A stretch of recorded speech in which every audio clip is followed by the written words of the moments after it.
தமிழ் மக்கள் அனைவருக்கும் என் அன்பான வணக்கம். இன்றைக்கி வில்லேஜ் பார்ட்டி சமையலில் சூப்பரான ஒரு ரெசிபி தான் பார்க்க போகிறோம். இன்றைக்கி மஷ்ரூம் பிரியாணி எப்படி பண்ணுறதுன்னு தான் பார்க்க போகிறோம், அதுவும் என்னோடய ஸ்டைலில். இப்போது குக்கரில் வந்துட்டு கொஞ்சமாக எண்ணெயும் நெய்யும் சேர்த்துட்டு மசாலா பொருள் எல்லாம் சேர்த்துருக்கேன். பட்டை, கிராம்பு, சோம்பு, அன்னாசி மொக்கு சேர்த்துருக்கேன், அப்புறம் மராட்டி மொக்கு சேர்த்துருக்கேன், பிரியாணி இலை, ஏலக்காய் ஒரு 4 சேர்த்துட்டு ஜாதி பத்திரி இதெல்லாம் சேர்த்துருக்கேன். காலையிலேருந்து ரொம்ப பிஸியாக இருந்துட்டதுனால கொஞ்சமாக ஒரு அரை டம்ளர் டீ குடிக்கலாம் போல் இருந்துச்சு. அதனால தான் வந்து இப்போ டீ குடிக்கலான்னு சொல்லி கொஞ்சம் ஷார்ட் பிரேக் எடுத்திருக்கேன். அதுக்கு முன்னாடியே பார்த்திங்கன்னா வெங்காயம் இதெல்லாம் வந்து உரிச்சு வச்சாச்சு. கொஞ்சமாக வந்து மலை நெல்லிக்காய் இருந்தது, அதனால வந்து ஜூஸ் போடுறதுக்குன்னு சொல்லி எடுத்து வச்சுருக்கேன். இந்த புதினா கொஞ்சம் மிச்சமாகும், அது கூட சேர்ந்து ஆம்லா போட்டு ஜூஸ் அடிச்சுக்கலான்னு சொல்லிட்டு. இப்போ காளானெல்லாம் பார்த்திங்கன்னா நல்லா வாஷ் பண்ணி தண்ணியில் ஊற வச்சுருக்கேன், கொஞ்சமாக உப்பு சேர்த்து. நல்லா ஃப்ரெஷ்ஷாக இருந்துச்சு, பார்க்குறக்கே நல்லா இருந்தது. ஸோ இப்போ வந்து குக்கரில் வந்து இந்த மசாலா பொருளெல்லாம் வதக்கியாச்சு. அடுத்தபடியாக வந்து 4 பெரிய சைஸில் வந்து வெங்காயம் வந்து நீல வாக்கில் கட் பண்ணி இப்போ அதில் நல்லா சேர்த்து நல்லா வதக்கி விட்டுறலாம். வெங்காயம் வந்து கொஞ்சம் நிறைய போட்டோம்னா தான் வந்து பிரியாணியில் அதோட ஒரிஜினலான டேஸ்ட்டு அதில் தான் வரும். அதுவும் வந்து கொஞ்சம் நல்லா ஒரு ரெட்டிஷ் கலரில் வதக்கி விட்டுறணும். அப்போ தான் வந்து அந்த ஃப்ளேவர் வந்து ரொம்ப சூப்பராக இருக்கும். இப்போது வெங்காயம் வந்து நல்லா வதங்கிட்டுருக்கட்டும். அதுக்கு தேவையான அளவுக்கு கொஞ்சமாக வந்து உப்பு சேர்த்துக்கலாம் வதங்குற அளவுக்கு. ஸோ அதுக்கப்புறமா வந்து பார்க்கலாம். ஏன்னா இது வந்து கொஞ்சம் லேட் ஆகும் அப்படிங்கிறதுனால நம்ம சின்ன சின்ன மற்ற வேலைகளையெல்லாம் பார்த்து வச்சிடலாம்.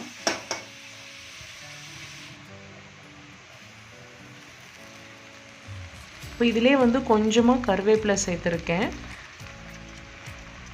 இது கூட மல்லி இலையும் புதினாவும் சேர்த்துக்கலாம்.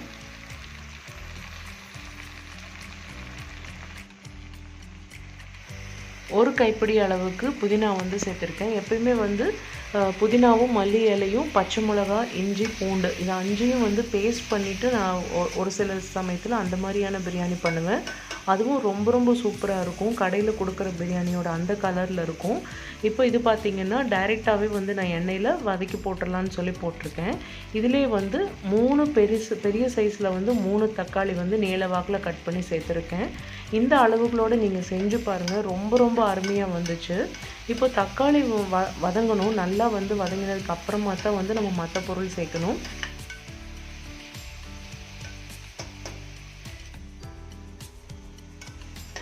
இப்போது ஒரு 1½ டேபிள் ஸ்பூன் அளவுக்கு வந்து நான் இஞ்சி பூண்டு பேஸ்ட்டு சேர்த்துருக்கேன். அதுவும் சேர்ந்து இது கூடவே நல்லா வதங்கட்டும். நம்ம இப்போவே வந்து மஷ்ரூம் வந்து சேர்க்க போகிறதில்ல, ஏன்னா மஷ்ரூம் வந்து சீக்கிரமாக வெந்துடும் அப்படிங்கிறதுனால நம்ம இப்போ சேர்க்க வேண்டாம். இப்போ அடுத்தது வந்து இதெல்லாம் சேர்ந்து கொஞ்சம் வதங்கறதுக்காகன்னு சொல்லி கொஞ்சமாக உப்பு சேர்த்துருக்கேன். இதெல்லாம் சேர்த்து வச்சு நம்ம கடைசியில் மொத்தமாக பிரியாணிக்கு தேவையான உப்பு சேர்க்கும்போது கொஞ்சம் அளவுகளை கம்மி பண்ணிக்கலாம். இப்போ இதில் ஒரு அரை டீஸ்பூன் அளவுக்கு மஞ்சத்தூள் சேர்த்தாச்சு. இதிலே பார்த்திங்கன்னா நல்லா கெட்டி தயிர் வந்திருக்கு. அதில் வந்து ஒரு 50 ml பக்கம் வந்து நான் சேர்த்துக்கிறேன். ஏன்னா அந்த ஆடையோடு சேர்க்கும்போது வந்து நம்ம அந்த நெய் ஊற்றாமல் பண்ணால் கூட அந்த ஆடையில் இருக்கிற அந்த வெண்ணெயோட அந்த ஸ்மெல்லு இதெல்லாம் வந்து ரொம்ப சூப்பராக இருக்கும். ஆடையோட தயிர் வந்து நம்ம இந்த பிரியாணியில் சேர்த்து பண்ணோம்னா ரொம்ப டேஸ்ட்டாக இருக்கும். இப்போ இதுவும் சேர்த்தாச்சு. ஏன்னா ஒரே கையில் கேமரா வச்சுட்டு நான் ஒரு கையிலே பண்ணதுனால என்னால் கரண்டி அந்த மாதிரிலாம் எடுத்து சில வேலைகளை செய்ய முடியல. அதனால தான் அப்படியே கிண்ணத்தோடு அப்படியே ஊற்றிட்டேன். இப்போ பார்த்திங்கன்னா தயிரும் சேர்த்தாச்சு, தக்காளியும் நல்லா வதங்கிட்டு வருது. இப்போது அதுக்குள்ளே அந்த தக்காளியெல்லாம் நல்லா ஸ்மாஷ் ஆகிறதுக்குள்ளார அரிசி வந்து நம்ம அளந்து எடுத்து தண்ணியெல்லாம் ஊற்றி கழுவி எடுத்து வச்சிடலாம். இப்போ வந்து அந்த டம்ளரில் வந்து 4 டம்ளர் அளவுக்கு நான் அரிசி எடுத்திருந்தேன். இப்போ அதை வந்து கழுவி நல்லா ஊற வச்சாச்சு. இதில் பார்த்திங்கன்னா இந்த மிளகா வந்து பச்சை மிளகாயும் நம்ம சேர்க்க போகிறோம். அதனால் மிளகாத்தூள் வந்து 1 டீஸ்பூன் சேர்த்துருக்கேன். அப்புறம் பிரியாணி மசாலா வந்து 2 டேபிள் ஸ்பூன் சேர்த்துருக்கேன். ரொம்ப ரொம்ப கரெக்டான அளவாக இருக்கும். நீங்களும் ட்ரை பண்ணி பாருங்கள். இப்போது இதில் வந்து நல்லா வடித்து வச்சுருக்கிற அரிசியை வந்து நான் இதில் சேர்த்து இந்த மசாலா கூடவே வந்து இந்த அரிசியும் சேர்ந்து மிக்ஸ் ஆகிற மாதிரியே நம்ம கலக்கி விட்டுறலாம். அப்போது அந்த அரிசியில் வந்து இது வந்து சீரக சம்பா அரிசி தான் நான் எடுத்திருக்கேன். ஸோ அந்த அரிசியிலையும் வந்து இந்த எல்லா ஃப்ளேவரும் வந்து நல்லா மிக்ஸ் ஆகி நல்லா டேஸ்ட்டாக இருக்கும்.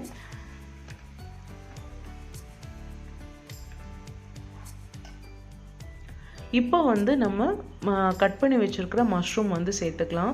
நான் வந்து ஒரு 2 பேக்கெட் அளவுக்கு மஷ்ரூம் வந்து இதில் கொஞ்சம் பெரிய சைஸில் கட் பண்ணி சேர்த்துருக்கேன்.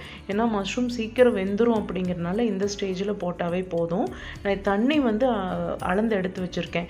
ஏன்னா மஷ்ரூமும் இன்னும் வேகலை, அரிசியும் வந்து வேகலை அப்படிங்கிறதுனால 1 டம்ளர் அரிசிக்கு 2 டம்ளர் தண்ணிங்கிற விதத்தில் எடுத்திருக்கேன். ஏன்னா நம்மளுக்கு கிரேவியும் வந்து கொஞ்சம் கம்மியாக தான் இருந்தது, அதனால 2 டம்ளருங்கிற அளவுக்கு எடுத்திருக்கேன் தண்ணி. ஸோ 4 டம்ளர் அரிசிக்கு 8 டம்ளர் தண்ணி சேர்த்துருக்கேன். தேவையான அளவுக்கு உப்பும் சேர்த்தாச்சு. இப்போ இதில் 2 பச்சை மிளகா வந்து லைட்டாக கீறி விட்டு இதிலே சேர்த்துருக்கேன். ஏன்னா கடைசியாக சேர்க்கும்போது அந்த ஃப்ளேவர் வந்து ரொம்ப ரொம்ப சூப்பராக இருக்கும். இப்போ வந்து நான் கொதிக்கிற வரைக்கும் வந்து சும்மா தான் குக்கர் வந்து ஃபுல்லாக வந்து மூடி போட்டு மூடுறதில்ல. விசிலில் கூட நான் ரிமூவ் பண்ணியாச்சு. இப்போ கொஞ்சமாக தண்ணி கொதிச்சு வரட்டும், அதுக்கப்புறமா ஒரு வாட்டி கலக்கி விட்டுட்டு நம்ம மூடி வச்சிட வேண்டியதுதான். இப்போ பார்த்திங்கன்னா லைட்டாக வந்து பபிள்ஸ் வர ஆரம்பிச்சிருச்சு. இந்த ஸ்டேஜில் நான் குக்கர் வந்து நல்லாவே மூடி வச்சிட போகிறேன். அதுக்கப்புறமா வந்து பார்த்திங்கன்னா ஒரே ஒரு விசில் விட்டால் போதும். அதுக்கு முன்னாடி லைட்டாக அந்த விசில் சவுண்டு மாதிரி வர ஆரம்பிக்கும் பார்த்திங்களா, அந்த டைமில் ஆஃப் பண்ணாலே வந்து கரெக்டான ஃபார்மில் அடி பிடிக்காமல் வெந்து வந்துடும். இப்போது அடுத்ததாக வந்து மஷ்ரூம் கிரேவிக்கான ப்ரிப்ரேஷன் தான் பார்த்துட்ருக்கேன். அதுக்கு வந்து கொஞ்சமாக வந்து ஒரு 3 டேபிள் ஸ்பூன் அளவுக்கு நல்லெண்ணெய் சேர்த்துருக்கேன். மசாலா பொருளெல்லாம் சேர்த்துருக்கேன். பட்டை, கிராம்பு, அன்னாசிப்பூ, ஒரே ஒரு ஏலக்காய், அப்புறமா கொஞ்சமாக சோம்பு சேர்த்துருக்கேன். இதில் வந்து ஒரு பிரியாணி இலை ஒன்று சேர்த்துக்கலாம். ஃப்ரெஷ்ஷான கருவேப்பிலை வந்து ஒரு 2 கொத்து சேர்த்துட்டு நல்லா தாளித்து விட்டுடலாம்.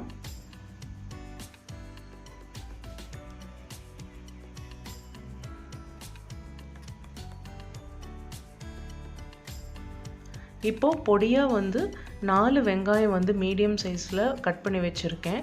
அதையும் இப்போ இதில் நல்லா சேர்த்துட்டு நல்லா வதக்கி விட்டுடலாம்.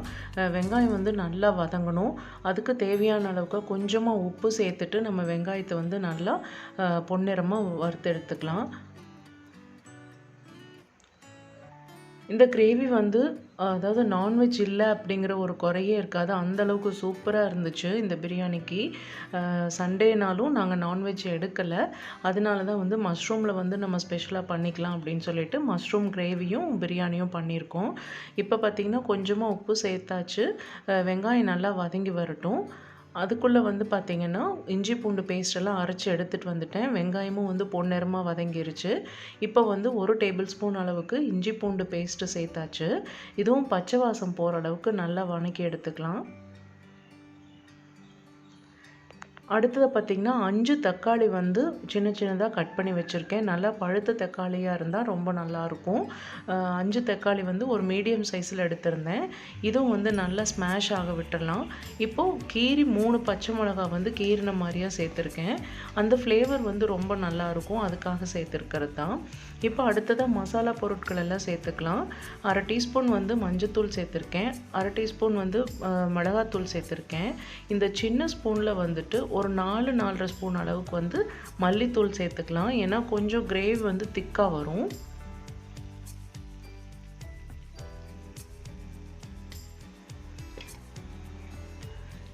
இப்போ ஒரு 3/4 டீஸ்பூன் அளவுக்கு வந்து கரம் மசாலா சேர்த்துருக்கேன்.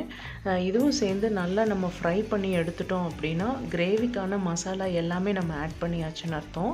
கடைசியாக வந்து நம்ம பெப்பர் பொடி மட்டும் கொஞ்சம் சேர்க்க போகிறோம் கலருக்காக. அது இல்லாமல் அந்த ஃப்ளேவர் வந்து கொஞ்சம் நல்லா எடுத்து கொடுக்கும். இப்போ பார்த்திங்கன்னா எல்லா மசாலாவுமே வந்துட்டு எண்ணெயில் நல்லா வதங்கிருச்சு. இப்போ அந்த அடியெல்லாம் நல்லா சுரண்டி விட்டுட்டு நம்ம அந்த கிரேவி இதுக்கெல்லாம் வந்து கலக்கி விட்டுடலாம். அதுக்கப்புறமா வந்து கொஞ்சமாக நம்ம தண்ணி சேர்க்க போகிறோம். தக்காளியெல்லாம் வந்து நல்லா ஸ்மாஷ் பண்ணி விட்டுட்டு இப்போ ஒரு 1/4 டம்ளர் அளவுக்கு மட்டும் வந்து நான் அடி பிடிக்காமல் எடுக்கிறதுக்காகன்னு சொல்லிட்டு 1/4 டம்ளர் அளவுக்கு தண்ணி சேர்த்துருக்கேன். இந்த மாதிரி திக்காக வேணும் அப்படின்னா இந்த அளவுக்கான கன்சிஸ்டன்சிலேயே போதும் அப்படின்னு நினச்சிங்கன்னா இதுக்கு தேவையான அளவுக்கு உப்பெல்லாம் சேர்த்துட்டு மஷ்ரூம் சேர்த்து மஷ்ரூம் வெந்ததுக்கப்புறமா இறக்கிடலாம். இல்லை இன்னும் கொஞ்சம் கிரேவி தண்ணியாட்டம் வேணும் அப்படிங்கிற மாதிரி இருந்துச்சு அப்படின்னா இன்னும் கொஞ்சம் தண்ணி சேர்த்துக்கலாம். நான் வந்து கொஞ்சமாக தண்ணி சேர்க்க தான் போகிறேன். இப்போ வந்து 4 பாக்கெட் அளவுக்கு மஷ்ரூம் வந்து பொடியாக கட் பண்ணி இதில் நான் சேர்த்தாச்சு. இதுலேயே வந்து சூப்பராக இருக்கும் இந்த மாதிரி திக்காக இருந்தாவே. பட் வந்து எங்கள் வீட்டில் வந்து இன்னும் கொஞ்சம் வந்து லிக்விட் லிக்விடாக இருக்கணும் அப்படின்னு சொல்லி கேட்டாங்க. அதனால நான் இன்னும் வந்து 1 டம்ளர் தண்ணி ஆட் பண்ண போகிறேன், நல்லா கலந்து விட்டுட்டு. இப்போ கிரேவி வந்து நல்லா கலந்து விட்டாச்சு. இதில் வந்து 1 டம்ளர் அளவுக்கு நான் தண்ணி சேர்த்து, ஏன்னா மஷ்ரூமும் வந்து வேகணும் இல்லையா, அதனால வந்து 1 டம்ளர் தண்ணி சேர்த்துருக்கேன். இப்போ இந்த உப்பெல்லாம் சேர்த்ததுனால மஷ்ரூம்லேருந்தே இந்த நல்லா தண்ணி விடும், அதுவே போதுமானதாக இருக்கும். நான் மூடி வச்சிட்றேன் இப்போது. இந்த கடாய்க்கு வந்து சூட்டபிளான ஒரு மூடி வந்து என்கிட்ட இல்லை, அதனால வந்து நான் இப்போ தோசை பேன் வச்சு மூடி வச்சுருக்கேன். இப்போ அதுக்குள்ளே பார்த்தீங்கன்னா ப்ரெஷர்லாம் அடங்கிருச்சு. பிரியாணி பாருங்கள் நல்லா வந்து உதிரி உதிரியாக சூப்பராக வெந்து வந்திருக்கு. குக்கர் மூடி ஓப்பன் பண்ண உடனேயுமே அவ்வளோ ஃப்ளேவரபுளாக இருந்துச்சு. கண்டிப்பாக நீங்கள் ட்ரை பண்ணி பாருங்கள். நான் போட்ட இந்த அளவில் சூப்பராக இருக்கும். வேணும்னா இன்னும் கொஞ்சம் வந்து நீங்கள் நெய்யோ எண்ணெயோ சேர்த்துக்கலாம். நான் வந்து அளவாக தான் சேர்த்துருக்கேன். ஆனாலுமே வந்து ரொம்ப ஏ கிளாஸாக இருந்துச்சு. நீங்கள் ட்ரை பண்ணி பார்த்துட்டு அப்புறமா எப்படி இருக்குன்னு கமெண்ட்டில் சொல்லுங்கள்.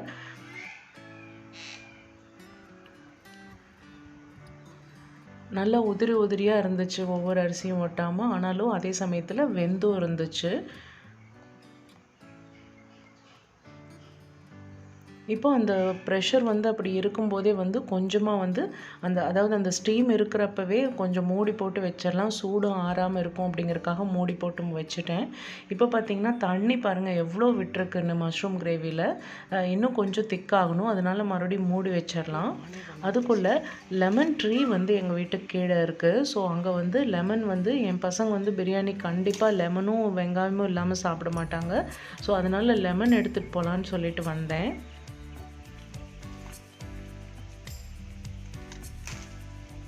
கண்ணில் வந்து படுசாமி அம்மாக்கு.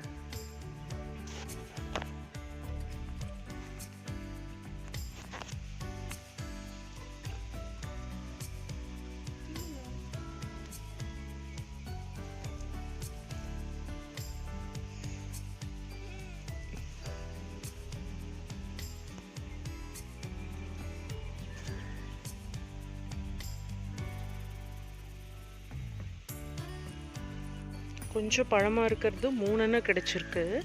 இப்போதைக்கு இதுவே போதும். சூப்பரான லெமன் ட்ரீ இது.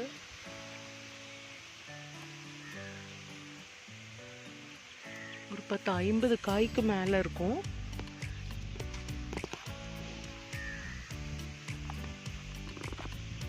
இப்படி ஒரு கரடு முரடான பாதையை தாண்டி தான் வந்து இந்த லெமன் செடிக்கு வரணும்.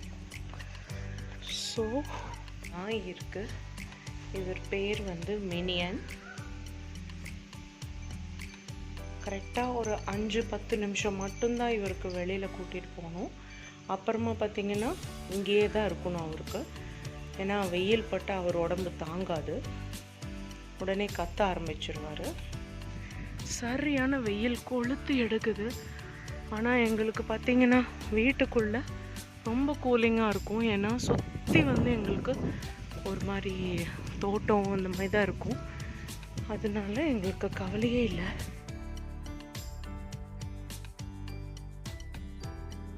நம்ம கடையில் வாங்குற லெமன்லாம் வந்து இந்த மாதிரி பச்சையாக இருந்தது அப்படின்னா வந்து ஒன்றுமே இருக்காது அதில். இந்த லெமனில் பாருங்கள் அவ்வளோ ஜூஸ் இருந்துச்சு, நல்லா புளிப்பாக இருந்தது.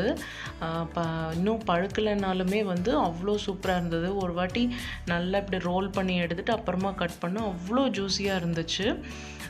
ஸோ அதையும் வந்து ஒரு லெமன் வந்து ஃபுல்லாக எடுத்து சாறு எடுத்து அதையும் பிரியாணியில் மேலாப்பில் ஊற்றி ஒரு வாட்டி கலக்கி விட்டுட்டோம் அப்படின்னா அந்த ஃப்ளேவர் நல்லாயிருக்கும். கொஞ்சமாக கொத்தமல்லி இலை கூட தூவிக்கலாம். ஸோ பசங்க வந்து ரொம்ப ரொம்ப என்ஜாய் பண்ணி சாப்பிட்டாங்க அன்னைக்கு. அம்மா இதே மாதிரி பண்ணு எப்பயுமே அப்படின்னு சொல்லிகிட்டே இருந்தாங்க. ஸோ எப்பயுமே பிரியாணி பண்ணும்போது வந்துட்டு ரொம்ப நம்மளுக்கு ஒரு மாதிரி நர்வஸாக இருக்கும், என்ன சொதப்பிடுமோ அப்படின்னு சொல்லிட்டு. இதே அளவுகளோடு நீங்கள் செஞ்சு பார்த்துட்டு எப்படி இருக்குன்னு சொல்லுங்கள். இப்போ அடுத்ததா வந்து கிரேவி என்னாச்சு அப்படின்னு சொல்லி பார்த்துரலாம்.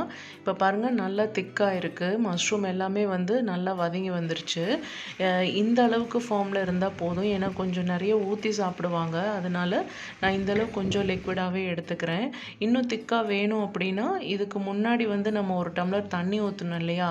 அந்த தண்ணி ஊத்தாம அந்த கிரேவிலேயே அந்த மஷ்ரூம் மட்டும் வேக விட்டுட்டு, அப்புறமா இறக்கிட்டிங்கனாலே ரொம்ப திக்கா நல்லாயிருக்கும். அது சப்பாத்தி அந்த மாரி இதுக்கெல்லாம் நல்லா வந்துரும். இப்போ வந்து 1 டீஸ்பூன் அளவுக்கு பெப்பர் தூள் மட்டும் சேர்ந்து கலக்கிட்டு நான் வந்து தட்டில் சர்வ் பண்ண ஆரம்பிச்சிட்டேன். பயங்கரமான பசியில இருந்தேன். ஏன்னா இந்த மாதிரி ஹெவியாக சாப்பிட்றப்போ வந்து பிரியாணி அந்த மாதிரி மசாலா ஐட்டம்ஸ் இருக்கிறப்போ காலையில் வந்து கம்மியாக தான் சாப்பிடுவோம். அதனால் ரொம்ப பசி ஆயிடுச்சு.